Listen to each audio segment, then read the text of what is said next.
Hello, everyone, and welcome to episode 39 of Signals from the Deep, the official podcast of your Seattle Kraken. Piper Shaw here with JT Brown, as always. Got a lot of stuff to get into. We do. And our producer extraordinaire, Drew. Welcome back to the show. Hi, Drew. Thank you for being here, everyone. All right, we got a lot of stuff to get into, as JT said, so we're just going to crack right into it, starting with the most important part, I think, is last episode we talked about the viral moment of Booker Brown on the broadcast at the Kraken game. So I thought it would only be right to kick things off with that because it was actually Booker's birthday yesterday, and I saw a little bit of a debacle with the Lego set. Yeah, so his birthday, obviously very excited for that, and he's opening up the presents, going through. I had bought him I think it's like a 2,000-piece Lego set. Holy. Yeah, I wanted to do it as well. Oh, yeah, you bought yourself. It's 18 plus, so he's not going to be able to do it by himself, but he loves Mario, so it's Mario Kart, and he opens it up, and he says, "Thanks, Mom." And I just, I just sunk for a second. Now, it's from both of us, yes, but I specifically picked it out, bought it, and actually I was going to give it to him like a month earlier. Lexi smartly was like, his birthday's in like less than a month. Why are you buying him this Lego? And I'm like, well, because I also want to do it as well. I want to put it together. So the whole thing was set up by me to get him this Lego, 2,000 pieces. I was going to have so much fun with it, me and him building it together, having fun, and then it was thanks, Mom, when he received it. So she got the credit and the glory for the present. I'll know he loved it. Still waiting to set it up as of now, but also he lost a tooth. I had to pull his tooth at lunchtime. Wow.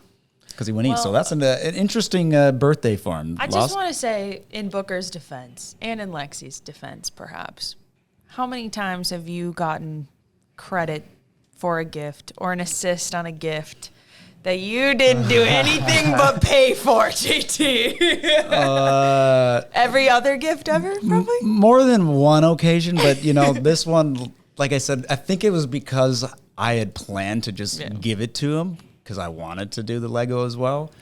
And then we had to wait, or I didn't have to, but pushed it to give him to his birthday. He's like, it's too close. His birthday's already close enough to Christmas as well. So the whole process of me buying it, going to the online at Best Buy, sent it in, hiding it, and then, I didn't get any credit for it. So you are correct. There's been plenty of gifts that I've gotten some credit where none probably was deserved, but this one hit me a little hard. Okay, well, this is a good place to start because we are going to be talking about the Kraken's dad's trip, which was just this past week. So we are going to talk about a variety of things. Also, Freddy Gaudreau is on the show. You will hear from him in just a bit. You'll also hear from some Kraken dads. But I thought it was fitting to acknowledge the fact that you are a father. Yeah. However, you also have a father, believe it or not. And you went on a couple of NHL father trips when you played. And I wondered if you had any core memories or any experiences that you could share with the listeners about what that experience was like to have your dad with you, who also played professional football. So he kind of probably had a taste of professional life on the road. Yeah. So, but a little bit different. I mean, I think that's one thing he always was saying, the travel that we do now in the NHL is way different than when he was playing football. So that was a huge difference that, going through, whether it's the different hotels, having your own charter plane instead. He always was saying throughout the entire time too, he's like, how do you do this? I feel like all we've done is eat. Eat. He's you're getting fed at every moment. As soon as you get on the plane, there's food. Then there's the dinner. Then there's the snack and all the other stuff. I'm like, that's why they say the never hungry league, right? Going through. But it was fun to just have, him around. Obviously, like you said, he had been a professional athlete, but just to see kind of how things had changed. And, I think the one thing that really stands out for me is we actually ended up having one of the father's trips was in Carolina. Dad's from North Carolina. He's in the College Football Hall of Fame in North Carolina, went to NC State. So just being in Carolina was pretty cool. But also my grandpa got to go to the game, and that was the first time he had seen me play live, not on television. So wait, ever? Yeah. Wow. So going through to be able to have not only my dad, but my grandpa there, I ended up scoring in the game. Heck yeah. Yeah. The Tampa, we won the game. I believe it was 4-2. And, just to kind of have that full circle moment. Obviously, anytime you get to spend with your parents is awesome. But I think the location of the game made it a little more being special. born in North Carolina as well, just to be able to have that. Then my dad got to go back and see his old stomping grounds, considering the rink is right there with the Wolfpack for North Carolina State. So seeing all that was kind of a cool moment for him. But for me to have the generations in the building, and then the cherry on top would be scoring. So it was pretty cool. But they're always fun experiences. I think that the parents sacrifice so much to get you to the National Hockey League. When you talk about the morning practices, not the financial commitment that has to go with it as well, but just the time is, we have tournaments all the time going through, going to juniors, going through the entire process, from day one all the way to making it to the National Hockey League. So to get them on a trip to kind of see what the full circle moment is, it's always special. Unfortunately, didn't get a mother's trip during those times. My mom's still a little sour about that. They never got to have one of those. They had the father's trips, but obviously teams are going back and forth now. So unfortunate for that one, but was very, very happy to be able to have a father's trip and to get them on those. So for both of your father's trips, were you with Tampa for both of them then? Okay. Just didn't quite catch the right rotation there. Again, because I think when they were started, obviously the father's trip, it took a while for teams to even just to catch on to it. I want to say maybe Nashville and like Carolina, I think were like the first two that kind of started the whole thing. And then as it's caught on, more teams are catching on, and then obviously rotating the years, and playing career just wasn't lined up properly with how it ended up working. So, sorry, Mom. Yeah. Sorry, Mom. Sorry. All right. Well, speaking of the Kraken's father's trip, this is the Kraken's second father's trip. They've done one mother's trip, two father's trips. It was funny to get to see some of the same dads because sometimes, parents are around here and there, but not as much in our circles. So it was fun to get to say hi to Bob Beniers, Maddie's dad, because it was, I think, it would have been year 2, so Maddie's first year that the Kraken did their last dad trip. So, but we got to catch up with a couple of the dads, and so here are some of the excerpts, perhaps, from interviews that we did with Chris Catton, who's Berkeley Catton's dad, as well as Bob Lindgren, Ryan Lindgren's dad, as well as Ryan's brother, Charlie, who is a goaltender for the Washington Capitals, and then Brian DeCord, goalie dad extraordinaire. Enjoy. Berkeley Catton getting set to be the 9th player drafted by Seattle to make their debut. What an opportunity, what a moment for the youngster.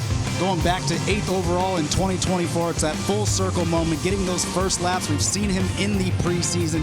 We've got to see glimpses of what he has when he has the puck on his stick. He's excellent with it. His mom is in attendance as well as dad too. So again, a family moment, but obviously for him, wants to go out there, wants to perform. He has to just go out and play his game. It's surreal. It's when you come here and you see how the players are treated and how everything works and how organized everything is, it's just unreal. It's unreal. It's a lot different than junior. Just the way the team treat Burke. They are so nice to him, and a rookie coming in and I don't think it's like that everywhere, and Burke just tells me all the time he loves the team, he loves hanging out with the guys, and they're so good to him, and just how, like I said before, it's just top notch, and some of the stuff you see is just amazing. Well, we're just so happy that he's here as a teenager, like I said, it's just overwhelming, but how he's treated here and how everything's going, we couldn't be happier. Yeah. When Berkeley was growing up, what was he like? How would you describe what he was like running around? Well, he reminds me of Ford. Ford reminds so much, right? And it was Ford has a mini stick and a net in the living room, and that's what Burke did for hours, all day, every day. And Ford's the same way. He's watch. So if I wasn't watching Burke play mini sticks, Dad, watch. So yeah, it's been great. Yeah. At what age did you kind of think, or did you guys look at him and think, okay, maybe he's special, maybe he's really got something here? Well, he was always really good, but when he went to the U17s and he did really well there, then it was kind of like, okay, wow, And then, when he was in his draft year, it was so much pressure on him, and he just handled it so well. And then he got drafted 8th overall, and I'm like, this is just nuts, So these guys are all like the 1% of the 1% of the 1%, right? So you always dream that this happens. Like, my dream was always to go to the dad's weekend. So I'd watch it on TV and I'd be like, oh man, look at that. And then that was me, right? So it was pretty surreal. Like, I'm sitting beside Jordan Eberle's dad, and Eberle was Burke's hero growing up because of the World Juniors, and he played World Juniors in Saskatoon. So he knew everything about Jordan, like everything. And so it's just really surreal. And I've been talking to Chandler's dad lots, and what I found here is they're all just dads. They're just dads. And, they're watching their son play in the NHL, and they look nervous, just like everyone else, and they're so proud. And yeah, so it's. When Berkeley made his NHL debut, he was playing on a line with Jordan Eberle. Did you know about that? What was the conversation about that? Just crazy. I asked him, who are you playing with? And he goes, I'm playing with Beniers and Eberle. And I'm like, oh my God. And then his second shift, his first time he touched the puck, he got an assist. So it was in Philly, and I was asking my wife, do you think we'll be on TV? She goes, no, we're in Philly. So did you see me when Burke got the assist? I was doing and it was pretty embarrassing. I got roasted by my friends pretty good, but yeah, it was just, it was amazing. He'll circle the track. He's muscled by Lindgren. Lindgren takes down Velarde. Well, so I have to imagine, having two sons in the National Hockey League, that you've been on dad's trips before. Yep, this is my second with Ryan, and I've been on a few with Charlie, yeah. What is special about having the opportunity to spend a couple of days and a couple of games with your son? Well, it's just fun to spend the time with them, to see what they go through on a daily basis, and all the behind the scenes is very interesting to me. What are some of those behind-the-scene things that you've kind of noticed? The prep work that not only the players go through, but from setting up the equipment and the sticks and just all that goes through it. It's a big production. What was Ryan like when he was a kid? How would you describe him when he was growing up? Determined. Didn't like to lose. Even a simple board game. Always go back to the game Sorry, where if he lost that, he'd be storming upstairs, crying. So he's been a very determined boy. In a family of goalies, why did he become a defenseman in your view? Well, he tried goaltending, but it didn't last very long. We had to peel him up off the ice, so it just took one time. Only one time he tried it? One time for goaltending, yeah. You were a goaltender, is that correct? Yep, I played a few years, yep. So did you feel at all was it kind of the dynamic of I want you to play goaltending, or was it maybe just try it first, or how did you guys kind of settle on that? It was all just trying it. I just exposed it to them, and a couple of them took to it. How have you seen him and Charlie kind of use each other, or kind of offer each other advice when it comes to navigating this career field? That's Did they talk much? You know what? I don't know if not a heck of a lot when it comes to the season, but they do support each other for sure. Maybe not, really outwardly talking to mom and dad, but. I know they check on each other's box scores and do all that stuff.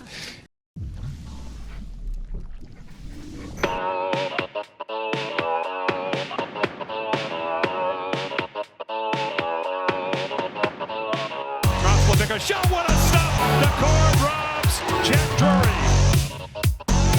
Ronick tipped, kicked out twice. Tipped. DeCord says no. Right in, kicked out by DeCord. Save by Joey DeCord.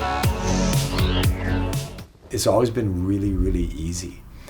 And I remember the funnest parts of teaching him and being a coach was actually not on the ice.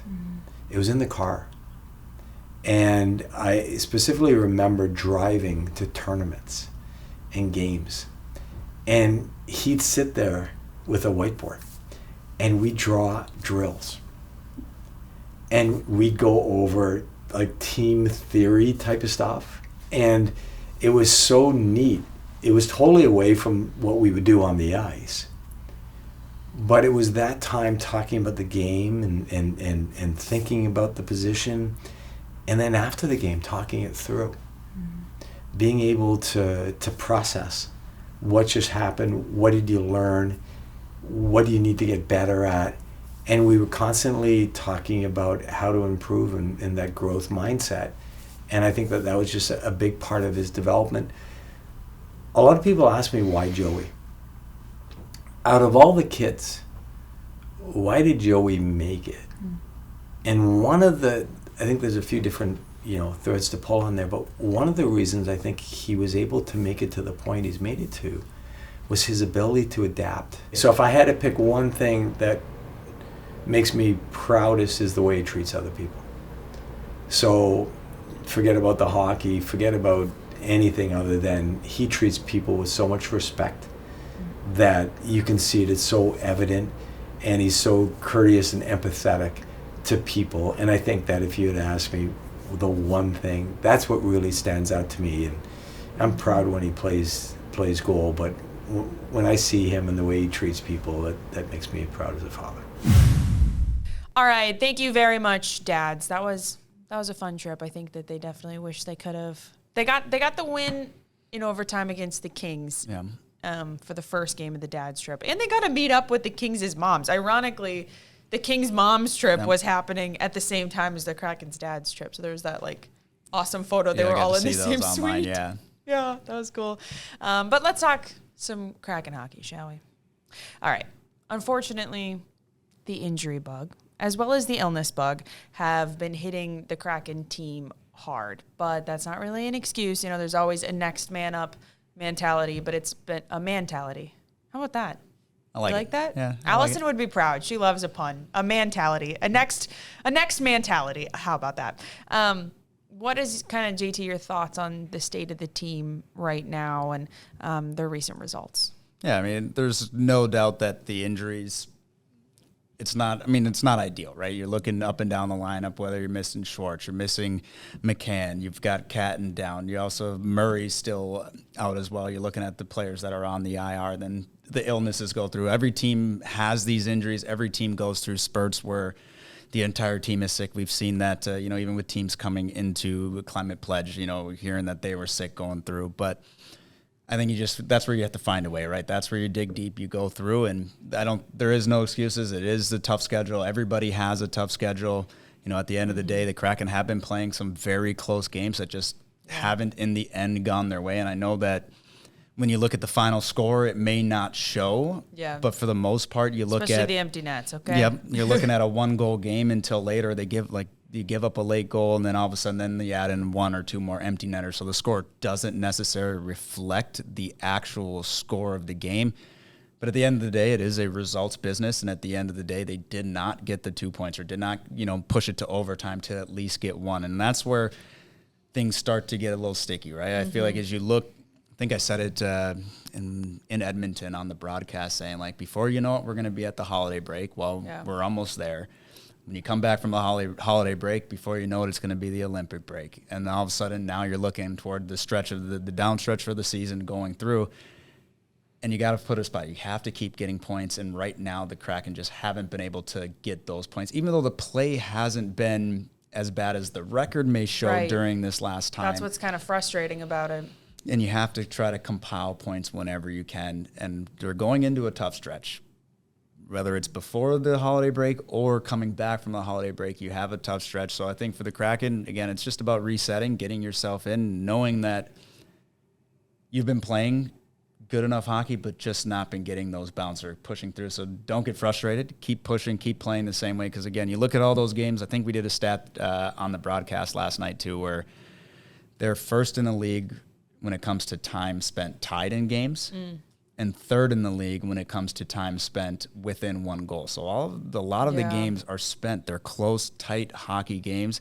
It's about getting that last point. Who's going to step up in those moments, and whether there's injuries or not, you said the next person up, they have to come in. They have to be able to produce at that level, and that's where you're just missing that one goal, right, or that one opportunity. Because the Kraken have been getting plenty of chances.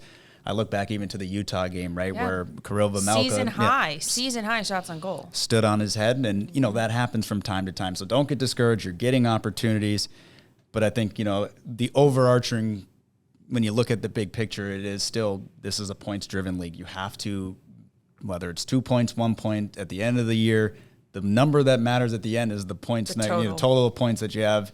Are you going to make it? The Kraken have slid down.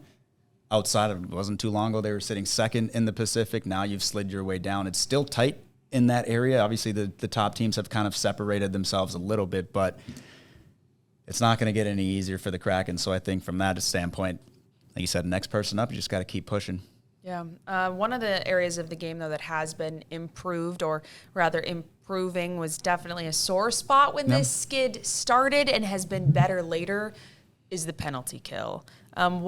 They've made some adjustments. Yep. What have you seen that's made them more effective in the last, at the time we're recording, 3 games or so, 4 games or so? Yeah, I think when you look at just personnel-wise, you're starting to, this also coincides with injuries, right? Mm-hmm. Different guys having to step up, played more time. Tolvanen is one of those guys who has been added to the penalty kill, who now is playing, obviously, power play, 5-on-5, and top line. The penalty kill, getting up to the top line. So he's in every situation possible, obviously giving him more time. You look at a guy like Montour, who's more, I'd say maybe more known to be the offensive defenseman. Obviously, he still has some great defensive skills. He's getting more time where he hadn't been playing on the penalty kill as well. And when things aren't working, sometimes you just have to switch things up, whether it's personnel or even from the structure component, simple. They're making things a little bit more simple, or making the reads a little bit simpler for the forwards. They've done a much better job of taking away the seam passes, going from side to side, not necessarily giving up, 1 or 2, and it ends up into the back of the net. And again, a lot of it too is just making sure you get the clears when you get the opportunity. It is very hard to be tired out on a penalty kill. Done it many times throughout, and it's not good. Obviously, they already have another player. They have more than you have out on the ice, so you're down in that aspect. Then you get tired. Things just don't work. So better on getting clears when the time comes, but then also, like I said, structurally, they have made a couple of changes, and Lane had talked about they're learning that on the fly, so there's no time really to – they couldn't just take a week off and say, hey, we're going to just nail down this new penalty kill. So they're still working through the kinks in that sense, but – I think so far it has been good, but you also have to give credit to the power play as well. Mm-hmm. That has, again, maybe not from a numbers perspective. They're still sitting around the same area when it comes to the league. I think it was tied for 18th going into last night's game, but I think the timeliness of some of their goals, going back to the LA game, getting 3 in a game, I think that's the first time they'd had multiple power play goals in a single game this year. So just adding the timeliness, getting some power play goals. And again, a lot of times, if you win the special teams battle, you're going to win the game. So for the Kraken, seeing improvements in the penalty kill, that's huge, definitely based on where it was. And then the power play also coming up in different moments has been big for him. And the power play also has been huge for the momentum, I feel like even in the Utah game, there was one power play that they did not convert, but that they did generate a lot of looks, and they were moving it and they were feeling better. And that's a positive sign too, because at times, again, as you pointed out, they might kind of be sitting in the same place, but it's demoralizing if you get there out on the power play and you don't get a shot on goal. It's a feel thing, right? As the game's going on, if you're getting the looks you want, even if the goaltender's making the saves, it's way different than you go up the ice 3 or 4 times and you're struggling to get in the zone. You're struggling to get set up. They've been set up. They've got the looks. They just haven't gone in for them. And again, when you look at it, was it the goaltending? You look at, there are games where the goalies are standing on their head. Other teams have said that for the Kraken as well, right? Because goaltending, when you look at what Joey's been able to do and Grubauer's been able to do over the last stretch, goaltending has been good. It's been one of the most consistent positives for the team, frankly. Correct, and they're just not getting the bounces. So again, a lot of it's sticking with it, and eventually will go. Maybe some of the early mistakes weren't hurting the Kraken as much early in the season, and they are now. But overall, when you look at both the power play, penalty kill, it's a vibes thing. When things are going well, you feel it on the bench, and that next line that goes out, going back to the the Utah game, it was Marchment who ended up scoring right after a very good power play. I feel like they almost had the puck in the zone for the entire Like the 2 whole minutes. time, yeah. Didn't score. The very next shift, Marchment goes out, Lindgren sends the cross seam pass, and he gets the one-timer, ends up scoring on the goal. So those type of things, when you're talking about gaining momentum, same way with a penalty kill. You kill it off, the next line out, they feel more energy, they're ready to go, they're ready to push back. So I feel like both your power play and penalty kill can change the momentum of a game. Here's a question for you when it comes to, you touched on this just briefly, but when it comes to not having time in the middle of the season to be able to be like, hey, let's sit down and relearn the penalty kill, everybody. Because when the guys are practicing special teams, it's power play and penalty kill at the same time, obviously. But when you have so much personnel that is supposed to play on both special teams, like Tolvanen, like Brandon Montour, how does that also like possibly impact kind of the flow and the chemistry and the execution for those units, if that makes sense? Yeah, I mean, even beyond just a personnel, like you said, we're guys that are on power play and penalty kill have to double up on shifts. I think the hardest thing that you'll see for practicing power play and penalty kill in like versus your own team in a practice setting is that from a penalty kill perspective, now other teams do know what you want to do on the power play, but not to the same level that your penalty kill. Like they know the meetings, we know what their looks are exactly going through there. Or even they might be told on the ice, hey, we want to look at this option first, and trying not to cheat towards that. But then I think from a power play perspective too, like, yes, you want your players to take those one-timers going through, but how often are they really not gonna block it? Well, they also don't want to hurt their teammate in practice, right? If the shot goes wide, but in a game, like you're shooting to score, you're trying to shoot the puck, and if the guy gets in the way, he gets in the way. Versus you find sometimes when it's in practice, you're not shooting it as hard as you can, or it may not be the same looks that you would get. So trying to navigate that. So even like pregame skates, like when they practice, like you're not trying to go 100% on the power play because your teammates are going to be the ones that are standing in front of that shot that have to go out into the next game and do the same thing. So it becomes, it's hard. A little bit of a dance. Yeah, it's a dance, and it's hard to really get that when you know what the other team's doing 100% from a penalty kill side, and then the power play's also not trying to shoot the puck every single time. Like, and our job as a penalty killer would be to get in the way of that shot, but also at the same time, like it is practice. So it's more about knowing the lanes, making sure you're in the right spots, and then again, with no practice time or not as much practice time, a lot of it's video, right? Yeah. And you're going to make the mistakes. And again, we've talked about them being better on the penalty kill. That doesn't mean they've been mistake-free over those last games. So it's still about getting into the video, learning, making sure that they correct those mistakes. And obviously, it's worked so far. Yeah, definitely. So I want to go back to something we went over this just briefly, but I think that this particular stretch is going to be so important to talk about the schedule. I think that people are going to hear us talking about the schedule a bunch on the broadcast as you're watching games. Up until the holiday break, every game that the Kraken are playing is a Pacific Division game.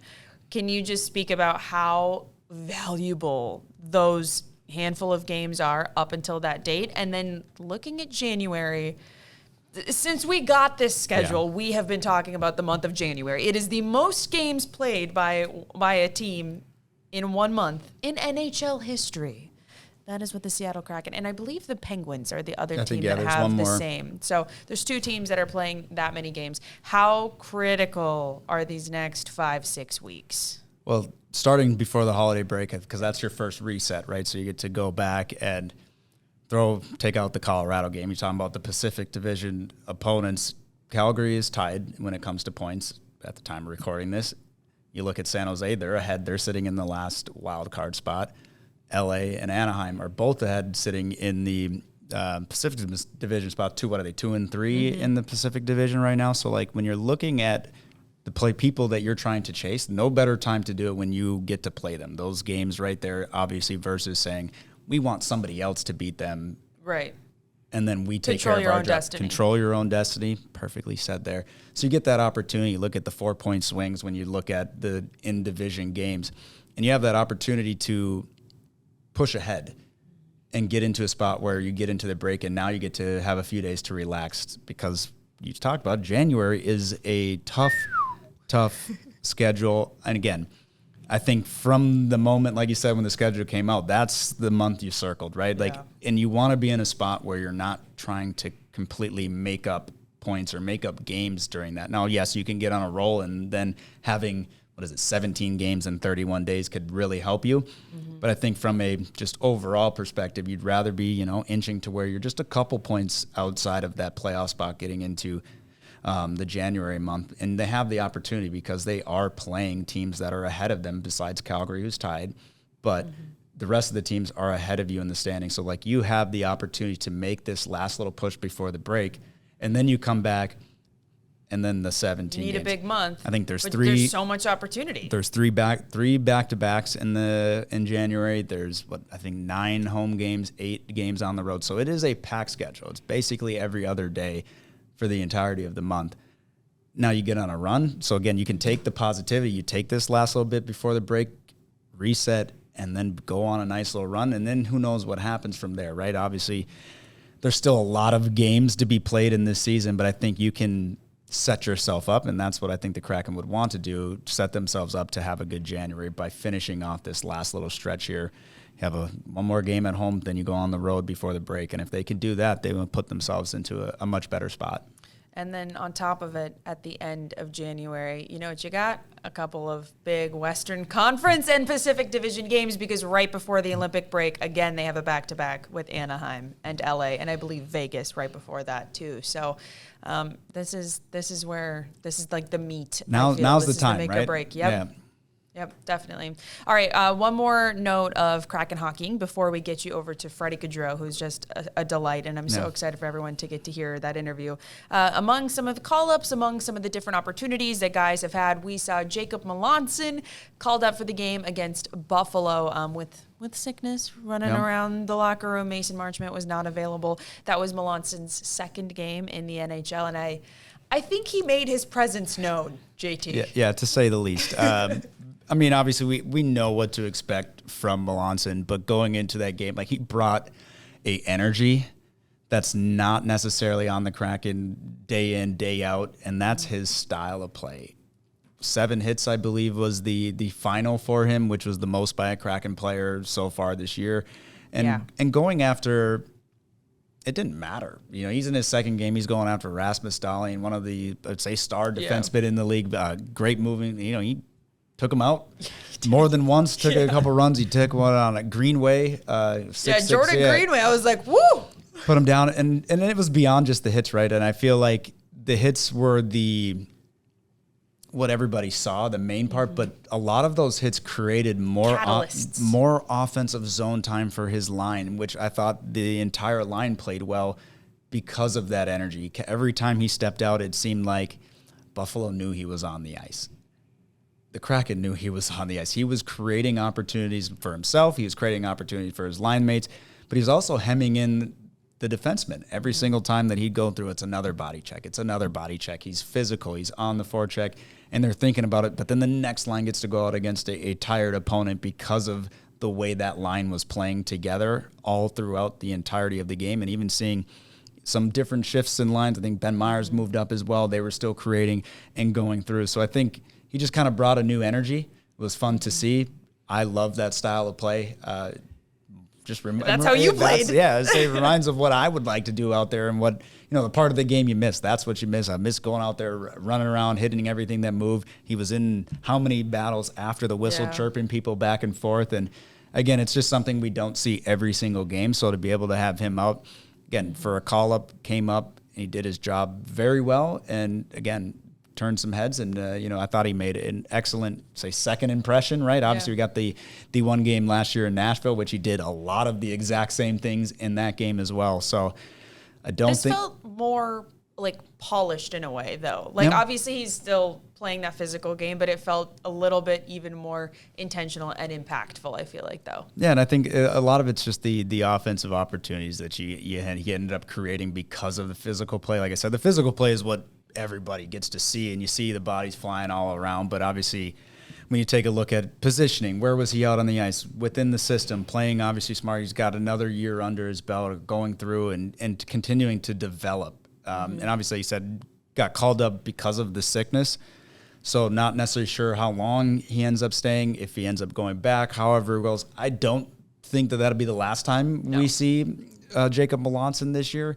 Obviously, he's shown that he can play at this level, and he brings something that the Kraken don't have. Obviously, we just don't know at this point whether or not is he staying? Is he going to come back at a different time? Obviously, like you said, it was because of the illness that was going around. He needed the body to go through. But thoroughly impressed with how he played in the game, and again, I think we'll see him again. I also love that how he plays is his personality. Yeah. Like sometimes you meet guys and you're like, oh, like you're different than I thought you would be based on how you play, which is something like, for example, Vince Dunn says all the time. He's told me before, he's like, I think sometimes people meet me and they think I'm going to like be this thing. And then he's like, they always go, oh, you're actually really XYZ. And he's like, it's always surprising to me that people think that I would. But Melanson, not that he's like, physical like that, but his energy, his personality, like away from the game, it just makes perfect sense. And I think that's super fun. And I think it's a great dynamic for the Kraken's locker room as well. And like just the team on and off the ice too. No, we could see it throughout the game. He's not afraid to be loud.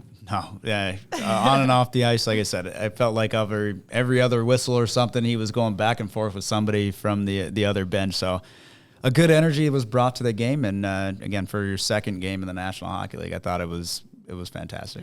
All right, speaking of guys that also have had to step up, take on new responsibilities, more roles, we had Freddy Gaudreau join us and for a nice little interview here. And Freddy, he's known to be this Swiss Army knife type player. We say it like every time we talk about him, basically, but that's facts. That's who he is. He's been playing on the second line as the time of recording this, moving to wing. He can play in all situations, and he's also just a really stand-up guy, as you will hear in this interview with him. Please enjoy. Hello, everyone, and welcome back to Signals from the Deep. We are so excited to have a very special guest with us on this episode, Freddy Gaudreau. Welcome to the show, Freddy. Thank you, guys. It's nice to be here. Yeah, thank you for spending some of your very minimal downtime this season with us on the show. Yeah. The schedule is just like crazy this year. Yeah, it is. But hey, it's nice to be here. Yeah. I'll take that downtime here. I appreciate it. Well, I want to start with some hockey things. Obviously, you missed 13 games earlier this season. You've played some coming back. How are you feeling, getting back onto the ice here? I feel good. Yeah, better and better. Obviously, you want to play all the games, but it's just nature of our sport. Sometimes things happen. So I've learned with time that those moments are opportunities to work on certain things that you maybe wouldn't have time to. That's what I did, and I came back and I felt pretty good right off the bat, and I'm trying to keep building my game since then. Yeah, and you've been playing recently on the wing there on the second line with Stevie. Obviously, some guys are out and stuff, but what kind of things do you have to keep in mind when you make that transition? I love those transition. I love to, one day you're in the center and your game needs to be taught a different way than when you're on the wing and vice versa. And so I like that idea of just shifting your focus depending on where you're at. And on the wing, it's different a little bit. Centerman, I feel like, is maybe more of a I don't know how to say that. I would say like safe responsible game. Responsible is the right word, exactly. Responsible game. Wing is kind of like trying to create more, use your instincts a little more offensively. So they're both very fun, both too challenging, different games, but they're both very fun, like I said. How's it been kind of getting to know guys like Stevie and other guys on the team so far this year? That's been great. It's just a bunch of awesome guys. It's just a great group. I felt right at home right off the bat, and it just kept getting better, and I love that group, so it's been awesome. Yeah.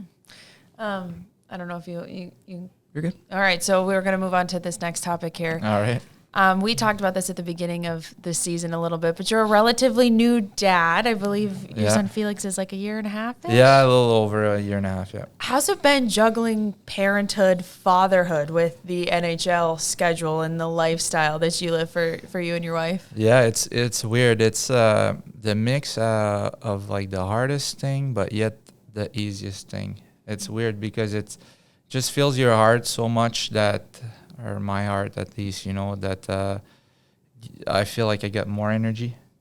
But yet, of course, you don't sleep as well as you used to. And when I'm home, I'm not chilling or relaxing. I want to enjoy every second of being home with him. So I'm on the ground as much as possible, wrestling and having fun with him. And no, honestly, it's the best thing in the world, and best thing that could have ever happened to me and to my wife, if I can speak for her. It's been a great journey for both of us, and it's the best thing in the world.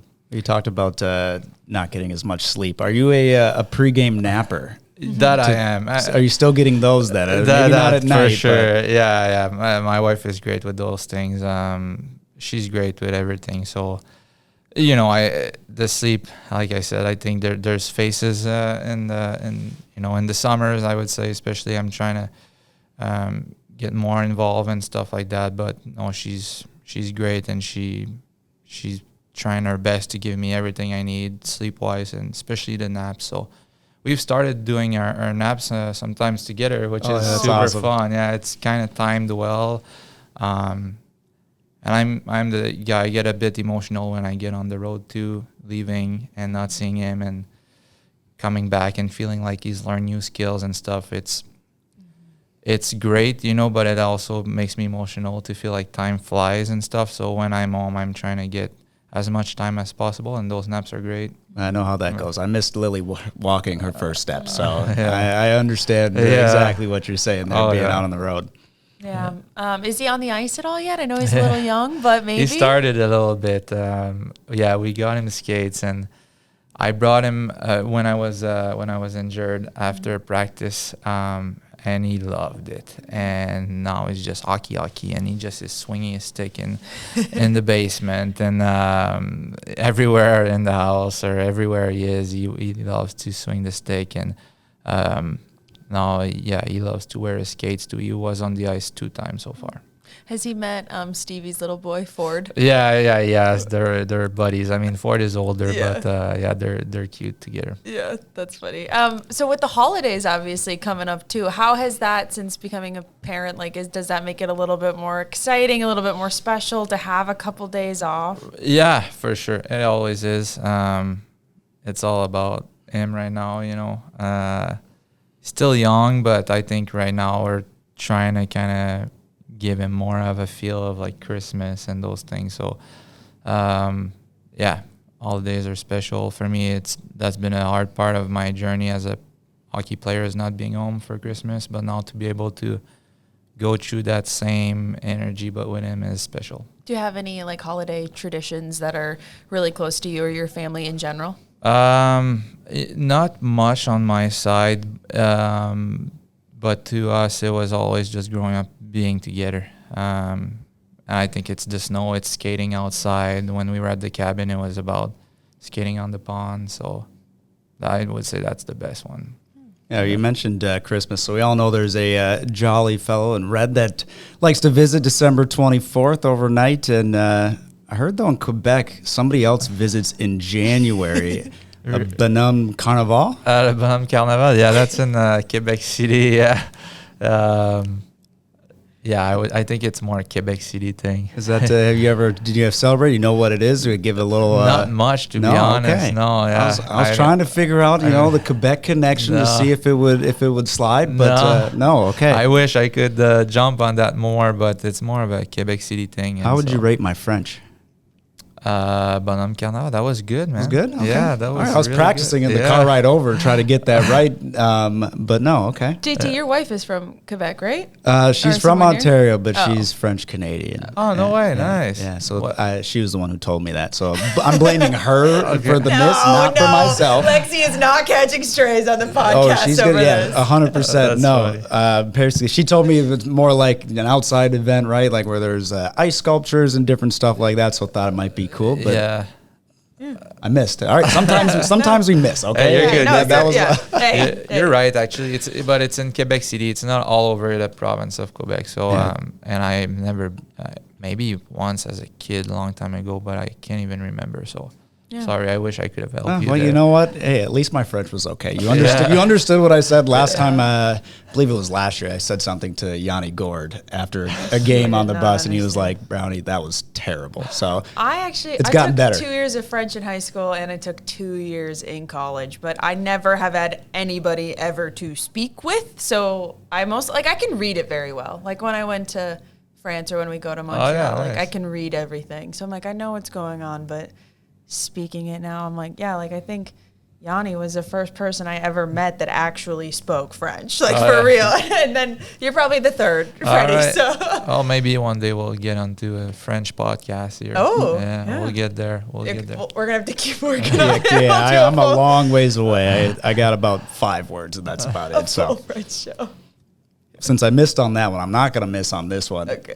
I still have some connections in Minnesota, and I was told you're very good at setting up, like planning team events, and it was brought up in Vancouver, sauna, it was like a pontoon boat that had a sauna that had to get everybody out. Have you done anything like that yet this year, or do you have anything planned for this year? No, it just, that one just happened last year. Got a very good friend of mine that's like, he's like the sauna guy from Minnesota, and he has connections everywhere. And we had that day off in Vancouver, and he had told me a long time ago about that floating sauna. So I was like, that's it. I'm doing it there. I just asked who wanted to come, and I'd say most of the guys, there was maybe 2 guys missing or 3 guys missing.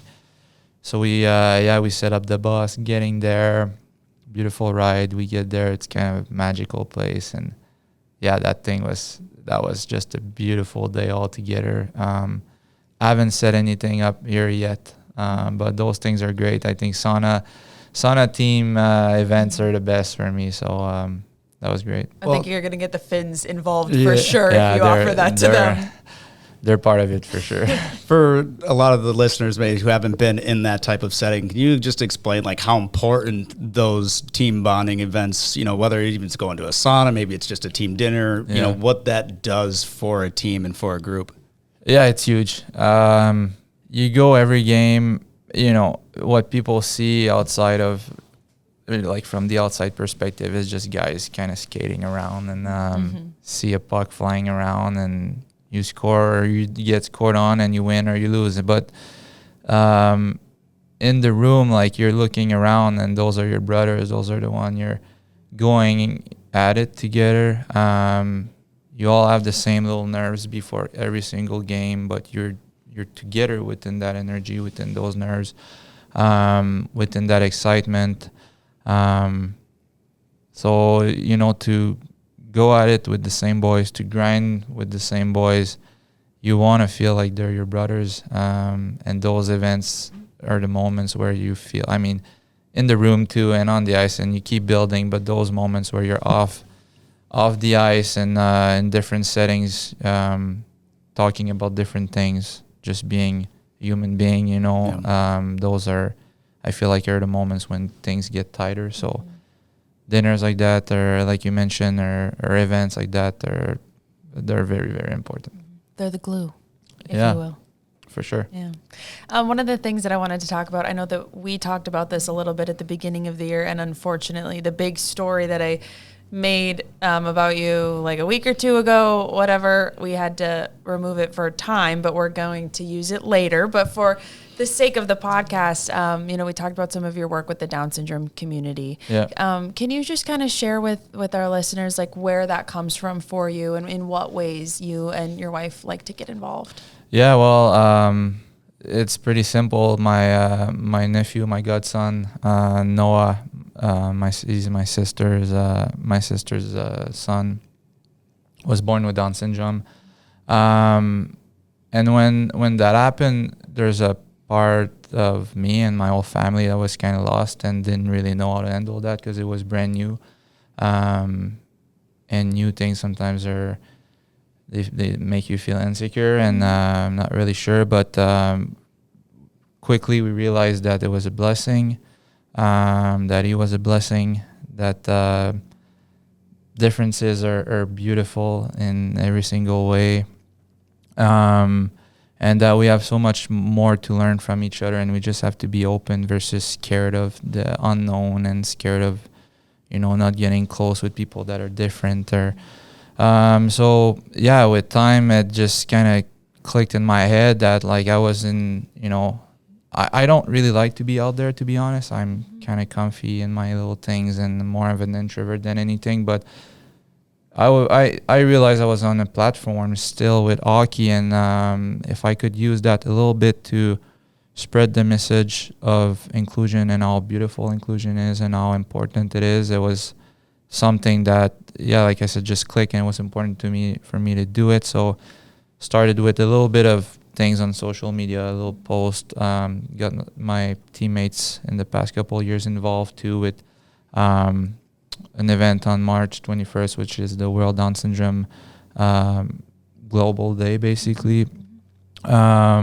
It's like the Mismatch Socks Day. It's a cool event. We did it as street clothes before, and then we did the practice Mismatch Socks, and that was just a cool way to get people to ask questions about it and to open a window about what it means to be pro-inclusion and why it's important to be pro-inclusion and why this society is a way more beautiful society when we embrace differences and when we get to learn from each other that way. And so, so it was important for me. It was important for my whole family, for my wife.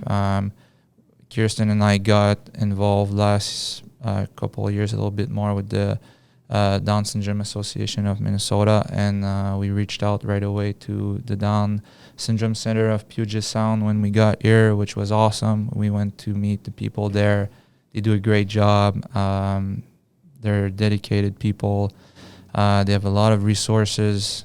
They're awesome. I recently just went to the Best Buddy of Washington Gala too, and Best Buddy is... Oh, nice. I don't know if you guys know about Best Buddy, but it's basically a world organization, which idea is to connect people with IDD, people that with differences, with people that, or if you want to say, I don't know how you want to say that, but people that don't have differences together, so that everybody has a best buddy. Yeah, kind of like Big Brothers, Big Sisters, I think, if you've heard of that. I think it is. I'm not too sure. It's like pairing up. Yeah, exactly. Like community and friendship and resources, right? Yeah, exactly. Yeah. So we met or we went to the gala back in the days in Tennessee, and we fell in love with the idea. We left the gala with our hearts completely open, and we just were we thought it was the most beautiful idea. So we reached out here too. It was important for us, and I went to the gala a couple of days ago, and it was inclusion is, I don't know, it's so easy to just talk about it, but then you realize there's still so much more. There's still so many people that are judging of that, or insecure, or don't even want to, get out of their shell, and that's okay too. But just to know that you can learn so much beautiful things, and I mentioned that a couple of days ago, like from Noah, I've learned so much more from Noah that you will ever learn from me, so selfishly it's a bit that way. It's like, hey, you think you got nothing to learn or nothing to do there, but change your mindset. There's so much more to grow from people with differences. So anyway, that's kind of it. Yeah, well, I think it's awesome that you guys do that work, and thank you very much for, like you said, I know that you consider yourself more of an introvert and maybe had to get out of your comfort zone a little bit to do some of that, but I think it's awesome. I think a lot of people think it is too, and you're making a difference. So yeah, I think little by little, we all can say thank you for the work that you do in the community, and one step at a time, right? Yeah. Keep making the world a better place. Thank you. Little things like that really mean, make the difference. Thank you. I think at first too, I felt like I wasn't good enough to make a difference. I'm just like, why me? But then I just realized it's easy. You just have to show up. And I was like, what can I do? And trying to overthink. And then I just told the team, I was like, hey, if there's anything, just tell me. We'll show up. And then you realize you just show up, and you make a difference just by being there, just by going to an activity there. So sometimes it's just, you don't have to overthink it. Just show up, and that's it. So I'm not doing much. That's what I'm saying. I'm just showing up here and there, and that makes a difference. Fills my heart. Though. Selfishly, it fills my heart, to be honest. So. Well, that's good too. Then it's a win-win. Yeah, it's a win. It's for everyone. sure a win-win. Yeah. So okay, shifting gears just a little bit here. I'm curious what kinds of shows, what kinds of movies you're watching in your off time. Like, are you watching stuff with your son mostly? Like, you got like kids shows on, or anything that you've binged recently that you like? Sometimes with him, for sure. He's funny sometimes. The other day he was crying. Kirsten was gone for an appointment, and he was like, "Oh, my mom, she's not there." And I was like, let's go watch hockey. So we went and watched hockey, and he just like stared at the hockey game, and he loves hockey. Yeah. It's funny. It's weird. We watched some shows too, but I don't know. We used to watch more before we were parents. Now it's kind of like grind through the daily routine, and once he's asleep, we're just kind of like, all right, we're gonna chill now. Yeah. And sometimes it's a show, sometimes it's just on our phone or just being together. So I'm not too sure. I just mostly some Netflix stuff. Right now I'm not even watching anything, so I can't tell. But I think I like movies more, maybe. Yeah. I got one for you. I know you're into the outdoors. You like hiking, mountain biking. It's tough during the season. Obviously, Seattle has some good hikes and different trails that you can go on. Have you done any, or have you done any research or thought of which ones you'd like to try? It was my thought right away. So before camp, it was captain's practice, and my Kirsten and Felix weren't here yet, and my brother came for the first weekend, and because we had the whole weekend off, so we went to Mount Rainier right away. Ooh. Okay. Yeah, we rented a cabin just at the bottom of it. With a sauna and a little river. The sauna is always important. So with the sauna, a little barbecue, there's a little river going just right behind the cabin. Beautiful place. We hiked the first day and we hiked the second day, and that mountain is. My brother and I couldn't even speak. We were just like, yeah, man, I don't know. Holy crap! We were just like, whoa, I don't know what to say. And he was like, I don't either, man. Just taking it all in. Yeah. And so that was beautiful. But for sure, it's harder during the season. The days where I drive and I see the mountain, it still fills my heart. And I wish I would go more often. And then Kirsten and I went on a few walks too. Our dog loves to walk, loves to hike. Felix loves it too. So, we wish we can go more, but eventually maybe. What kind of dog do you have again? Golden Doodle. Oh, that's right. Lola. Duh. Yeah. Oh my gosh, I can't believe I would ever forget that with Tolby. Yeah. Tolby naming his dog after yours. That's hilarious. That's funny. Yeah. How's it been getting reunited with Tolby? It's great. Yeah, I love Tolby. Always liked him. We've been good friends in Milwaukee, and it's awesome. I was super happy when I figured we would be together again. You good? All right. Well, thank you very much for doing this, Freddy. Thanks for taking some time out of your day to chat with us a little bit more candid, more relaxed environment. Thank you, guys. It's awesome. Appreciate you guys. All right. Good stuff. Thanks again to Freddy for coming in and having this interview with us. There's so little off time in this season, so it means a lot when the guys are willing to give us like 30 minutes of their precious time. But with that being said, we talked with Freddie about holiday plans a little bit, holiday traditions. What does your Christmas look like, JT? What you got coming up here? So my mom is flying in from Minnesota for Christmas. Nice. So she's done that the last, I think, 3 Christmases as well. So the kids really enjoy having their Nana around, and helps me because I don't necessarily also like to cook too. So she always makes it a nice meal for us. We always do a seafood boil on Christmas Eve, and then just more of a standard a Christmas Day type of food. So again, for us too, obviously living in Minnesota, my mom does, versus being in Seattle, so don't always get to see family that often. So when she gets to come out, not only for the kids, I know that's the real reason she wants to come out, but it's good to see family. So have you always done a seafood boil, like Nope. Christmas Eve? Like, is that a family tradition, or? It's just kind of what my mom just done.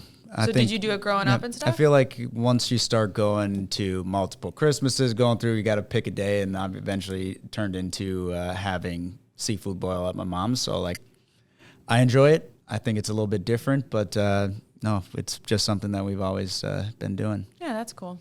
My family. Oh, go ahead. Are the kids gonna have the seafood boil, or do they get their own dinner? Booker will. Lily will absolutely not. Not even the potatoes and the corn? No, she is. You think I'm a picky eater? I know where she gets it, so I can't blame her. But she is more picky than me. So Booker, put anything in front of him, he'll eat it. Lily, on the other hand, she will not. She will be, I don't know, maybe chicken nuggets or something. Okay. That's like her number one. So we'll find something for her, but she's definitely not having the seafood boil. Yeah. I forgot to bring this up on the last podcast, and I was so upset. So this is reminding me, because you brought up you being a picky eater. Okay, everybody, strap in for this. So because John Forsland has, of course, he is an icon, and everybody wants his talents, as they should. He does not travel with us usually on like Sunday nights or after Monday night games, typically on the road, because he needs to go to his next assignment for Amazon Prime Hockey. So when that happens, then usually on our charter, I sit next to JT on the plane, and we had a long flight home from Long Island, however long ago that was, 3 weeks ago, 4 weeks ago, I can't remember. Time is a flat circle. Long flight, lights are off, and JT's been like asleep for a while. I was asleep for a while, but I wake up because I smell something, and I'm like just very strong. And you know what I smell? I smell the very distinct scent of sour sugar candy. And I take off my headphones, and I hear this crinkling bag. But JT has been laying next to me, unmoving here in his chair in the dark. He has his hat over his eyes, like 2 pairs of headphones on, and he is feeding himself Sour Patch Kids from his pocket while he is sleeping, or like in a sleep stage. And I had to wake you up to be like, are you eating candy in your sleep? Yeah, I was hungry. And he was like, I was hungry. But I didn't want to, so I was napping, right? So I think it was probably like an hour and a half to 2 hours I was sleeping. And I woke up hungry, and I remembered I had the bag of candy. Which is crazy, because we have food on the plane, real food. Bag of candy in my pocket, but I had my hat down because when I started to sleep, the lights were still on. So yes, my eyes were covered with my stocking cap, and like, I just didn't want to fully wake up, but I wanted to eat. So yes, I had my hat fully down, and I was just pulling candy out of my pocket to eat it. And then I get a tap on the shoulder, put up, and Piper's looking at me like I'm crazy. But I didn't think it was that bad. No. Like, I was hungry. No one's on your side. I wanted a snack. I told everybody about this already. Anybody that would listen. She just wanted some. No, I don't really. Well, so I actually don't really like candy or eat candy, and especially not that kind of candy, which is why it woke me up, because it was like a disturbing scent to me. I'm like, oh, what is this? Like, I didn't think it was that crazy, but now you're making me feel like it was crazy to wake up. It was funny. I woke up. It was funny. And I think the only thing that I probably, looking back, maybe what I should have done was take off my hat. Like, Because that's what was crazy. I was awake, but like, I don't need to see the candy. Like, I have pocket, bag, hand in the bag, and then I eat. Like, it was. And your chair's like all the way Oh, yeah, back too. I Like, leaned back, he's almost every time. flat, and he's like you had the blanket on too, didn't you? Yeah, or like your coat as a blanket or something like that. I was full sleep mode until I woke up. I was hungry. It was just visually, there was a fully sleeping man shoveling I had half a bag of candy left. Finished it at 3 in the morning. I'm pretty sure just went right back to doing what I was doing, which was nothing. Like Anyway, people are going to tell me I'm crazy funny. now, but you know what? I was hungry. I wanted candy, and that's it. Yeah. It's all good. Okay, getting back to the holiday talk. That took way too long. I just thought it was hilarious. But you're actually wearing, I remember last year when we were podcasting, I asked, what did you ask for Christmas? And you said a pearl necklace. Yeah. And I thought that was very interesting. But you got the pearl necklace and you're wearing it today. So clearly it was a great gift. It was a good gift. What's on your list this year? Oh, man. I don't even think I made a list this year. Oh. So it is just thoughtful. Yeah, we'll see. Thoughtful items. We'll see. I'm terrible for those things. Like, I am not a very good gift receiver. I was also going to say, so your family tradition, you said, was doing seafood boil. My family, we did something we always did different things, and we had like split custody with a divorced household, obviously. So every other year it was different. But something that we started doing pretty consistently was banyu kauda, which I could be pronouncing this wrong, but I believe it is. It's basically like hot pot, but it's Italian, and it's like I think it's Italian, but it's like a crap ton of like butter and anchovies and oil like boiled in a pot, but then you cook steak. Like, so you have skewers and steak and vegetables and shrimp and all kinds of meats and veggies. And then you all have your own like colored skewers and you like cook them in the pot. And it's kind of like, and then you have this bread that you don't really, the anchovies are just flavor. You're not like eating anchovies. Like, they're chopped up super small and you don't, it's just kind of. Oh, I would know that you lost me there. You really wouldn't, you genuinely wouldn't know. No, you wouldn't, but whatever. You told me, so now I know. So I'm not eating it. Besides that, it sounds fantastic. Well, that's what we would do. So that was kind of my family's tradition, but we obviously haven't done that in a very long time because my family is also in North Carolina now. So anyway, very far away to try to get when you have 3 days off. Drew, do you have any family traditions for the holidays? Yeah, we do a breakfast on Christmas Day.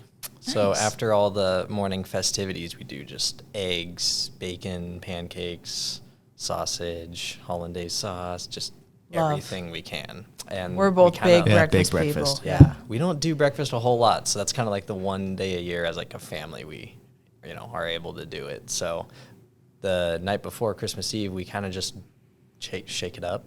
Maybe we'll get a ham. Maybe we'll just do a pizza. We kind of keep it easy. We like to play games on the night before, so. Yeah. Oh, I like that idea. I like the games. Do you know what Jake and I are doing for Christmas this year? Oh, I know. You get it. Let's go. Let's take a guess. I already know the answer to this. What do you think? What do you think we're doing? Take a wild guess. Disney. Yes. Land or world? Okay, to be fair, this is what's going down, okay? So we go to Calgary. Then we go to San Jose. Then we have an off day on the 21st, and currently planning to go to Disney California Adventure with Carlin Baith, who is my counterpart basically with the LA Kings. She's the reporter for the Kings, and we've been friends for several years, and she lives in Orange County. So she was like, let's just go do that. But then we play the Ducks on Monday, and then the Kings on Tuesday. My husband was born in Anaheim. It's where his grandpa lives. His grandpa is sick. We only have 4 days off. Like, I shouldn't say only, that's typical, but to get all the way to Wilmington, North Carolina, where my family lives, is just it's not feasible, basically. So we decided that we would spend Christmas Eve with his grandpa, and then we're staying, at the Disneyland Hotel, and then we're going to go to Disneyland on Christmas Day. Nice. Before going home. Kind of jealous, I'm not going to lie. Well, I'm already there, and Jake's already in LA too, so I won't see, he left like 4 days ago, so I won't see him until Christmas. Well, actually, I think he's going to go to the Kings game. So I'll see him on the 23rd. Kind of sounds like the only thing you could have done. Like, well, and it's like, yes, I'm already physically there. Yeah. I'm already physically there. He's already there. His grandpa is there. So it's like, you might as well. We don't really need to do that, but it makes sense. So I'm fully on board with it. Yeah, did you get your flights yet for Disney World in February? Nope. No? Okay. Still working on it. Okay, gotcha. I did Disney in New Year's. Years ago. Was that crazy? Very fun. Yeah, super cold, but like they had top hats for everyone. Wow. like little crappy plastic ones, but everyone was wearing them. Fireworks were going all night. It was packed. Jake seems to think that it's going to be super dead on Christmas Day. He's like, everyone wants to spend time with their families. They're not going to be at the theme park. I'm like, I don't know. I think it's going to be busy. Like, I think it'd be busier than you'd expect. Yeah, I'm like, I think it's going to be busy. It's going to be pack your patience pants a little bit. But anywho, all right. That is way too much Disney talk, but that's okay. Any final thoughts before we wrap this thing up? No? All right. Well, thank you to all of the dads for their time to do all these interviews and all of the mic'd ups and all of the various things that they did for us and our media team. And again, thanks to Freddy for his time. And thank you to you guys as well. Merry Christmas. Happy holidays.